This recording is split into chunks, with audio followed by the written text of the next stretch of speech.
నమస్తే, welcome to one TV special story.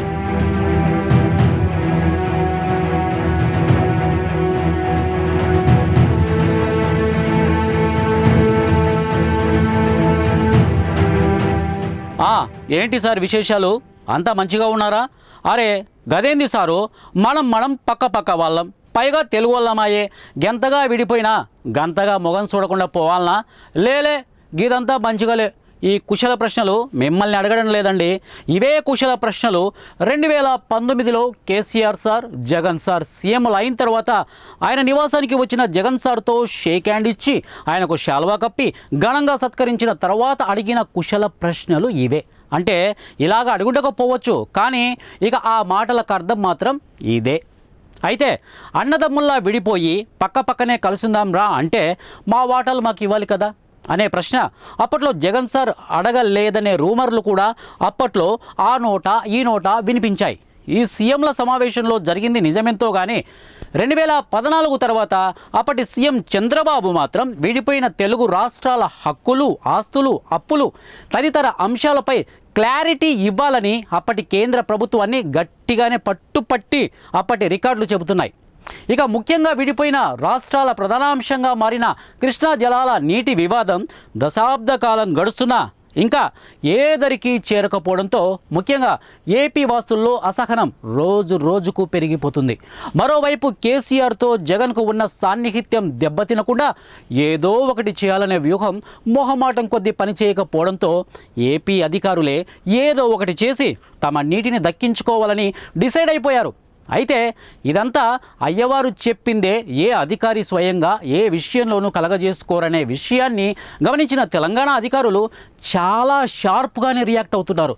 మొహమాటం ఒకవైపే కానీ రెండో వైపు మొహాల విరుపులే కనిపిస్తున్నాయంటూ అసహనాన్ని వ్యక్తం చేస్తున్న ఏపీ వాసుల ఆవేదనపై ఓ ప్రత్యేక కథనం.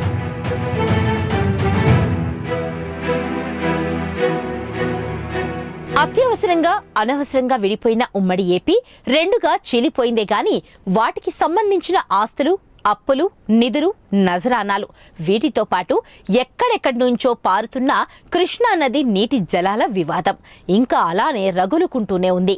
కృష్ణా నది జలాల విషయంలో కర్ణాటక, మహారాష్ట్ర, ఏపీ, తెలంగాణల మధ్య రగులుతున్న ఈ వివాదాలను కేంద్ర ప్రభుత్వం కూడా ఏమీ చేయలేక చేతకాక వదిలేసిందా అనే అనుమానాలు కూడా పలువురిలో వ్యక్తమవుతూ ఉన్నాయి. ఈ వివాదం కేవలం రాజకీయ లబ్ధి కోసమే వినియోగించుకోవడానికి పనికి వస్తోందనే వాదనలు నిజంగానే ప్రజల్లో బలంగా నమ్మేలా నాటుకుపోయాయి అనడంలో సందేహం లేదు. మహారాష్ట్ర, కర్ణాటక, తెలంగాణ, ఆంధ్రప్రదేశ్లలో ప్రవహిస్తున్న కృష్ణా నదిలో ప్రవహిస్తున్న నీరు ఈ 4 రాష్ట్రాలు జనాభా ప్రాతిపదికన పంచుకోవాల్సి ఉంటుంది. కానీ ప్రస్తుతం నడుస్తున్న చరిత్రకు రాజకీయ రంగు పొలుముకుందా అనే అనుమానాలు ఏపీ వాసుల్లో వ్యక్తమవుతూ ఉన్నాయి.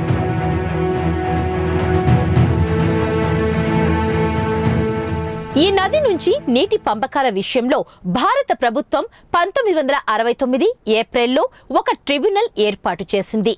నది నీళ్లు రాష్ట్రాల మధ్య పంచడంపై ఈ ట్రిబ్యునల్ తగు చర్యలు తీసుకుంటుంది.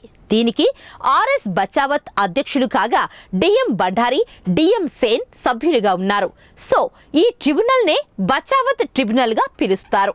ఇక నదిలో ప్రవహిస్తున్న నీటి పంపకాల గురించి తెలుసుకునే ముందు కృష్ణా నది, దాని పరివాహక ప్రాంతం, దాని స్టేటస్ గురించి తెలుసుకోవడం పూర్తి అవగాహనకు అవకాశం ఉంటుంది.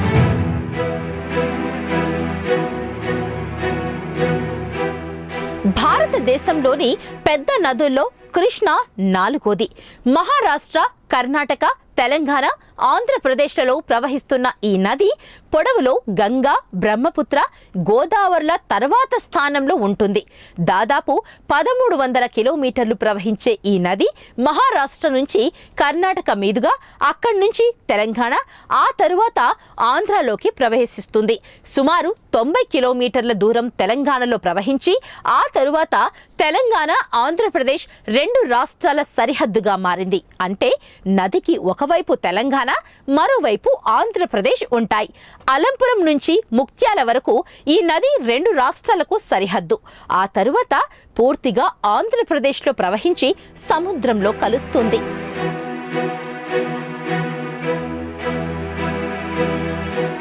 అయితే ఏపీ ఉమ్మడిగా ఉన్నప్పటి నుంచే మహారాష్ట్ర, కర్ణాటక, ఆంధ్రప్రదేశ్ మధ్య నీటి పంపకాల వివాదాలు రగులుకుంటూనే ఉన్నాయి. ఇక్కడ మరో విషయం కూడా మనం గుర్తు చేసుకోవాలి. ఏపీలో కూడా రాయలసీమ, కోస్తా ప్రాంతం మధ్య కూడా కృష్ణా నదిలోని నీటి విషయంలో వివాదం కొనసాగుతూనే ఉంది. ఈ నేపథ్యంలోనే కృష్ణా నదిపై శ్రీశైలం, నాగార్జున సాగర్, పులిచింతల ప్రాజెక్టులు తెలంగాణ, ఆంధ్రాలకు ఉమ్మడిగా ఉన్నాయి. ఈ ప్రాజెక్టులకు కుడివైపున ఏపీ ఉండగా ఎడమ వైపున తెలంగాణ ఉంది. వీటికి ఎగువన ఉన్న జూరాల ప్రాజెక్ట్ తెలంగాణ భూభాగంలో ఉండగా దిగువన ఉన్న ప్రకాశం బ్యారేజీ ఏపీ భూభాగంలో ఉంది. ఇక ఈ నది జలాల పంపిణీ విషయంలో ఏర్పడిన వివాదాన్ని సద్దు మడిగించడానికి కృష్ణా వాటర్ డిస్ప్యూట్స్ ట్రిబ్యునల్ 1976 మేలో తీర్పును వెలువరించింది. వాస్తవానికి 1973లోనే ఈ తీర్పు ఇచ్చినా దాన్ని కేంద్ర ప్రభుత్వం 1976లో ప్రకటించింది.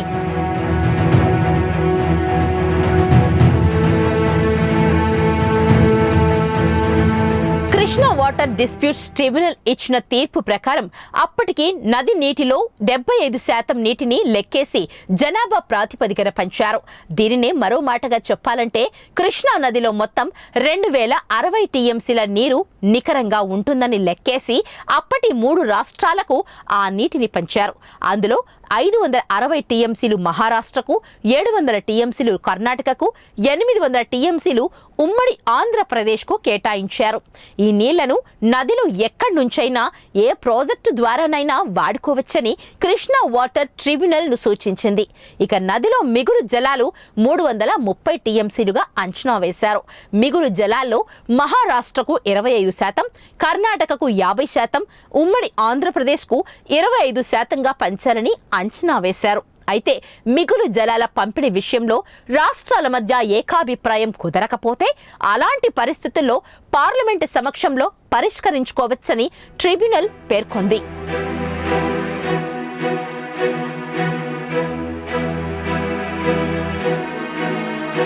అయితే 1976 నాటికి ఈ మిగులు జలాలు సంబంధించిన తీర్పును కేంద్రం ఆమోదించకపోవడంతో తాత్కాలికంగా మిగులు జలాలపై ఆంధ్రప్రదేశ్కి అవకాశం ఇచ్చారు. కానీ అది హక్కు మాత్రం కాదని స్పష్టం చేసింది. ఉమ్మడి ఆంధ్రప్రదేశ్ కింద ఉంది కాబట్టి మిగులు జలాలపై సహజ వెసులుబాటుగా ఇది గుర్తించబడినట్లు స్పష్టం చేసింది. కానీ ఏళ్లు గడుస్తున్నా కృష్ణా నీటి వివాదం మాత్రం పరిష్కారం కాకపోవడంతో 2004 ఏప్రిల్లో కొత్త ట్రిబ్యునల్ ఏర్పడింది. జస్టిస్ బ్రిజేష్ కుమార్ అధ్యక్షుడిగా, justice SP Srivastava, justice DK Seth సభ్యులుగా ఈ ట్రిబ్యునల్లో ఉన్నారు. అయితే శ్రీవాస్తవ మధ్యలో మృతి చెందడంతో ఆయన స్థానంలో బిపి దాస్ను నియమించారు. ఆయన నియామకంతో కృష్ణా ట్రిబ్యునల్ 2గా దీనికి పేరు పెట్టారు. దీనినే బ్రిజేష్ కుమార్ ట్రిబ్యునల్ అని కూడా అంటారు.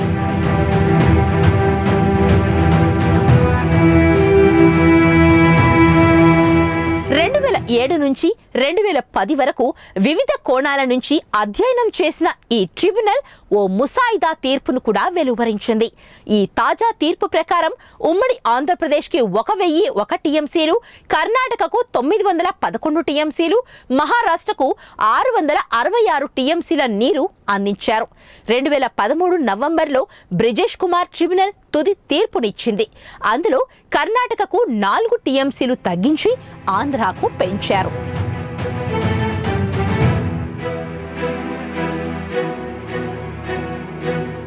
ఏపీ విభజన తరువాత కృష్ణా జలాల వ్యవహారం 2 రాష్ట్రాలు 3 ప్రాంతాల మధ్య వివాదంగా మారింది. అయితే నాగార్జున సాగర్ ప్రాజెక్టును ఇప్పుడున్న చోటులో కాకుండా 17 కిలోమీటర్ల ఎగువను నిర్మించాలనే ప్రతిపాదన ఒకప్పటి మద్రాస్ రాష్ట్రం, హైదరాబాద్ రాజ్యాల మధ్య ఒప్పందం గతంలో ఉండేది. కానీ హైదరాబాద్ స్టేట్ నుంచి తెలంగాణ, మద్రాస్ రాష్ట్రం నుంచి ఆంధ్ర విడిపోయి తిరిగి ఆ 2 కలిసి ఆంధ్రప్రదేశ్గా ఆవిర్భవించాయి. దీంతో కోస్తా ప్రాంతం వారు తమకు లాభం జరిగేలా నాగార్జున సాగర్ ప్రాజెక్టు స్థలాన్ని కాస్త ముందుకు జరిపించారు అనేది తెలంగాణ చేస్తున్న ఆరోపణ. నాగార్జున సాగర్ ప్రాజెక్టు పూర్తయిన తర్వాత కూడా కుడి కాలువ ఆంధ్రాకు, ఎడమ కాలువ తెలంగాణకు అనుకున్నారు. కానీ ఎడమ కాలువ కంటే కుడి కాలువ తక్కువ ఎత్తులో నిర్మించి ఆంధ్రాకు అనుకూలం చేశారన్నది తెలంగాణ చేస్తున్న మరో ఆరోపణ. కానీ ఈ ఆరోపణలకు స్పందించిన ఏపీ మాత్రం అప్పటి సాంకేతిక పరిస్థితులు తదితర కారణాల వల్లే ఇప్పుడున్న చోటులో నిర్మించారంటూ సమాధానం ఇస్తోంది.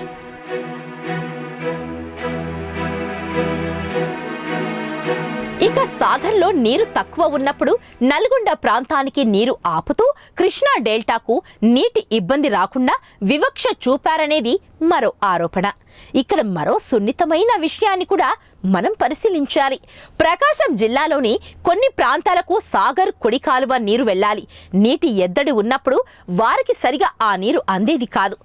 దాంతో ఇక్కడి రైతులు, జిల్లా వాసులు కూడా నీటి కోసం ఆందోళనకు దిగేవారు. అయితే అంతర్జాతీయ నదీ నియామకాల ప్రకారం ముందు వాడుకున్న వారు ముందుగా హక్కు ఉంటుంది. ఆ నియమం ప్రకారం కృష్ణా నది నీటిని ముందు నుంచి వాడుకుంటున్న కృష్ణా డెల్టా ముందుగా నీటిని వాడుకునే హక్కును పొందినట్లు తెలుస్తోంది.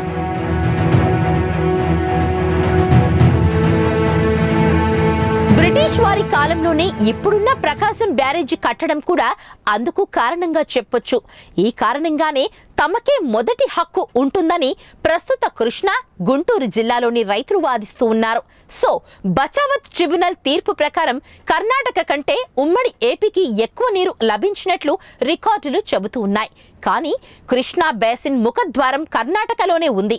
ఈ కారణంగానే కర్ణాటకకు కృష్ణా నీరు ఎక్కువగా చెందాలి. కానీ ఫస్ట్ ఇన్ యూజ్ నది జలాల నియమం ప్రకారం ఏపీకే ఎక్కువ వాటా హక్కు ఉందనేది పలువురి వాదన.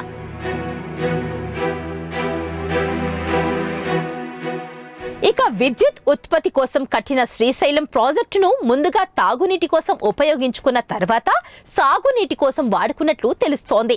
ఈ క్రమంలో చెన్నైకి తాగునీరు ఇచ్చేందుకు తెలుగు గంగ పథకం చేపట్టారు. తెలుగు గంగ కాలువలోకి నీటిని తీసుకోవడం కోసం కర్నూలు జిల్లాలోని పోతిరెడ్డిపాడు వద్ద హెడ్ రెగ్యులేటర్ వ్యవస్థను కూడా నిర్మించారు. ఈ నేపథ్యంలోనే ప్రాజెక్టుల నిర్మాణ సమయంలో తమకు సరైన వాటా రాకుండా ఏపీ కుట్ర చేసిందని తెలంగాణ ఆరోపిస్తోంది. 11,500 క్యూసెక్ల నీటిని పారించే సామర్థ్యంతో నిర్మించిన ఈ కాలువలో చెన్నైకి తాగునీరే కాకుండా కృష్ణాలో వరద వచ్చినప్పుడు అదనంగా వచ్చే నీటిని రాయలసీమకు ఇచ్చే విధంగా నిర్మించినట్లు తెలుస్తోంది.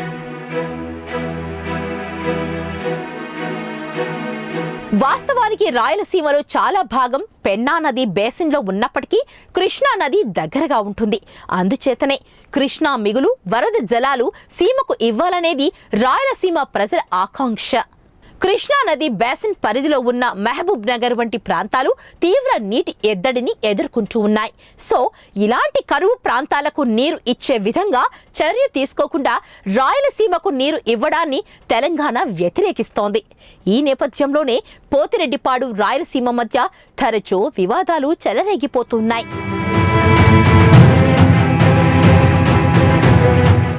ఇక తెలంగాణ, ఏపీల మధ్య చెలరేగుతున్న మరో వివాదం. శ్రీశైలం డ్యాంలో నీటి మట్టం 841 అడుగులు దాటితే పోతిరెడ్డిపాడు రెగ్యులేటర్ నుంచి నీరు విడుదల చేయొచ్చని అధికారులు చెబుతూ ఉన్నారు.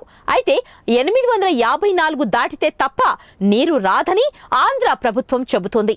ప్రస్తుతమున్న వాటర్ 11,500 నుంచి 44,000 క్యూసెక్కులు పెంచాలనే ప్రతిపాదనను ఆమోదించాలని ఏపీ డిమాండ్ చేస్తోంది. సామర్థ్యం పెంచేది ఎక్కువ నీటిని తీసుకోవడానికి కాదని, కానీ తక్కువ సమయంలో ఎక్కువ వేగంగా నీటిని తీసుకోవడానికి అని ఆంధ్రప్రదేశ్ చెబుతోంది. దీనిని తెలంగాణ తీవ్రంగా వ్యతిరేకిస్తోంది. ప్రస్తుతం పోతిరెడ్డిపాడు సామర్థ్యం పాత కొత్త కలిపి 55,000 క్యూసెక్కులు దాటింది. పోతిరెడ్డిపాడు వల్ల రాయలసీమకు లాభమే కానీ తెలంగాణకు నష్టం లేదని ఆంధ్రప్రదేశ్ వాదిస్తోంది.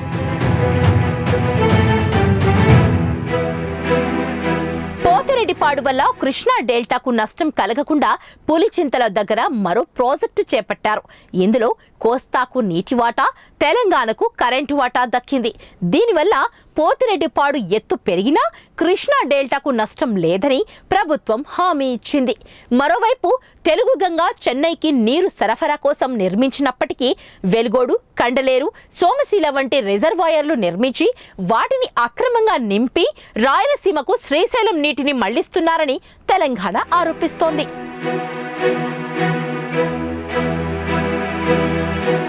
కానీ ఈ మళ్లింపు వల్ల కృష్ణా డెల్టా వారికి మాత్రం ఇబ్బంది లేకుండా ఉండేలా పట్టిసీమ అమల్లోకి వచ్చింది. పోలవరం పూర్తయ్యాక గోదావరి నీరు కృష్ణాలోకి ప్రవహించాలి. కానీ పట్టిసీమ దగ్గర నుంచే గోదావరి నీటిని ప్రకాశం బ్యారేజ్లోకి మళ్లించడం ఇక్కడ గమనార్హం. దీంతో అటు పులిచింతల, ఇటు పట్టిసీమ వల్ల కృష్ణా డెల్టా రైతులకు సాగునీటికి భరోసా దక్కినట్లయింది. శ్రీశైలం నుంచి నీటిని మళ్లిస్తే కింద నాగార్జున సాగర్లోకి నీరు వచ్చే అవకాశాలు సన్నగిల్లుతాయి. దాంతో సాగర్ కుడి కాలువ చివర్లో ఉన్న ప్రకాశం జిల్లా వాసులకు నీరు అందక ఇబ్బందులు ఎదుర్కోవాల్సి వస్తుందని ఇక్కడి రైతులు ఆందోళన వ్యక్తం చేస్తూ ఉన్నారు. రాయలసీమలో చాలా భాగం పెన్నా బేసిన్లో ఉంటుంది. కాబట్టి ముందు తెలంగాణ వాడుకున్న తరువాతే రాయలసీమలోని కృష్ణా బేసిన్ కానీ భాగాలకు నీరు ఇవ్వాలని తెలంగాణ వాదిస్తోంది.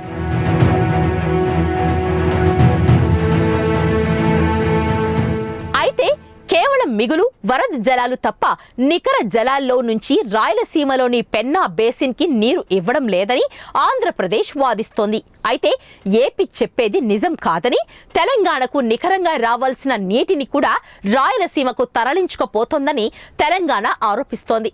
ఇక అసలు విషయానికొస్తే బచావత తీర్పులో తమకు అన్యాయం జరిగిందని భావిస్తున్న కర్ణాటక కృష్ణా నదిపై విస్తృతంగా ప్రాజెక్టులు నిర్మాణాలను చేపట్టింది. దాంతో ఈ రాష్ట్రానికి చెందాల్సిన నీటి వాటా కంటే అధికంగా తరలించుకుపోతున్నట్లు అధికారిక సమాచారం.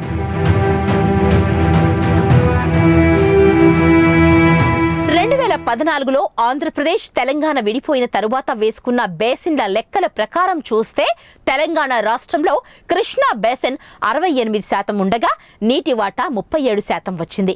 ఇక ఆంధ్రాలో కృష్ణా బేసిన్ 32% ఉండగా నీటి వాటా 64%గా నిర్ణయించారు. ఉమ్మడి రాష్ట్రానికి ముందు నుంచి ఉన్న 811 టీఎంసీల నీటిని రెండు రాష్ట్రాలు పంచుకున్నాయి. ఏపీకి 512 టీఎంసీలు, తెలంగాణకు 299 టీఎంసీలుగా నిర్ణయించారు. ఆంధ్రాకు వచ్చిన దాంట్లో కోస్తాకు 367 టీఎంసీలు, సీమకు 145 టీఎంసీలుగా కేటాయింపులు జరిగాయి. అయితే విభజన చట్టం కింద కృష్ణా రివర్ మేనేజ్మెంట్ బోర్డును ఏర్పాటు చేశారు. విడిపోయిన తరువాత నీటి పంపకాలు కూడా కొత్తగా చేపట్టాలని తెలంగాణ కోరుతోంది. విభజన తరువాత తెలంగాణకు రావాల్సిన నీటి పంపకాల విషయంలో కొత్తగా ట్రిబ్యునల్ను వేయాలని తెలంగాణ డిమాండ్ చేస్తోంది. కానీ కేంద్రం మాత్రం గతంలో నిర్ణయించిన పాత ట్రిబ్యునల్నే మరో 2 ఏళ్లు పొడిగించింది.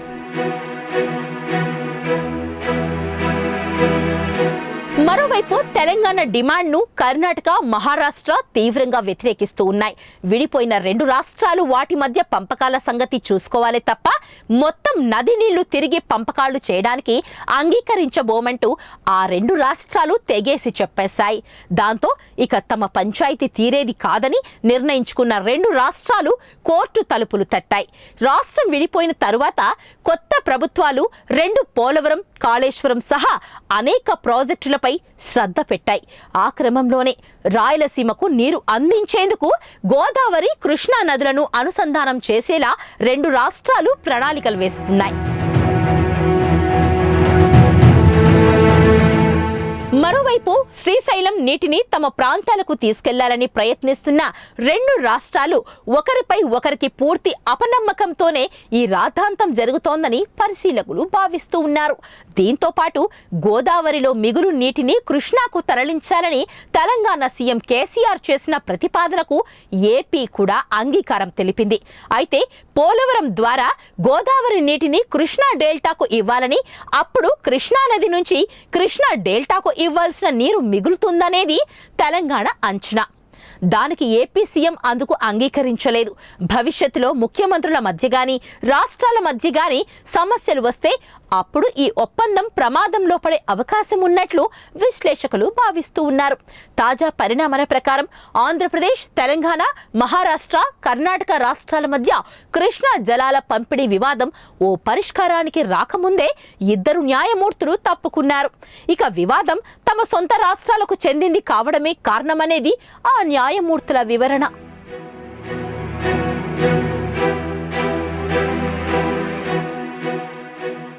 తెలంగాణ ప్రత్యేక రాష్ట్రంగా ఏర్పడిన తర్వాత మూడోసారి ఎన్నికలు నిర్వహిస్తున్న రోజునే జల వివాదం మరోసారి తెరపైకొచ్చింది. కృష్ణానది జలాల పరిష్కారానికి ఏ గమ్యం కనిపించకపోవడంతో నాగార్జున సాగర్ డ్యాంపై ఒక్కసారిగా ఆంధ్రప్రదేశ్కు చెందిన 700 మంది పోలీసులు డ్యాం మీదకి వచ్చారు. సాగర్ జలాల్లో తమ వాటా కోసం తెలంగాణ పోలీసులపై దాడికి దిగారు. వారి భూభాగంలో ఉన్న 13 గేట్లను ఆక్రమించుకున్నారు. ఆ తర్వాత ఏపీ ఇరిగేషన్ అధికారులు 2000 క్యూసెక్ల నీటిని కూడా విడుదల చేశారు. దీంతో ఈ వివాదం ముదిరి పాకాన పడినట్లయింది. మరోవైపు కృష్ణా ట్రిబ్యునల్ 2కు విధి విధానాలు ఖరారు మీద ఏపీ ప్రభుత్వం తీవ్ర వ్యతిరేకత వ్యక్తం చేస్తోంది. దాంతో సుప్రీంకోర్టులో రిట్ పిటిషన్తో సవాల్ చేసింది. మరి ఈ వివాదం ఇప్పట్లో ఆగే పరిస్థితులు ఉన్నాయా, లేక మరికొంతకాలం కొనసాగుతాయా? అసలు ట్రిబ్యునల్ 2 ఇచ్చిన తీర్పులోని ముఖ్యాంశాలు ఏంటి? వాటిని ఏపీ ప్రభుత్వం ఎందుకు వ్యతిరేకిస్తోంది? వీటన్నింటికీ సమాధానాలతో పాటు పరిష్కారాలు దొరకాలంటే వెయిట్ ఫర్ ఏ మూమెంట్. మరికొంత సమయం పడుతుంది అనడంలో ఎటువంటి సందేహం లేదు. Till then stay tune. ఈ వివాదంపై మీ అభిప్రాయాలను కామెంట్ రూపంలో తెలియజేయండి. Till then keep smile. 1 TV, ప్రతిక్షణం ప్రజల పక్షం.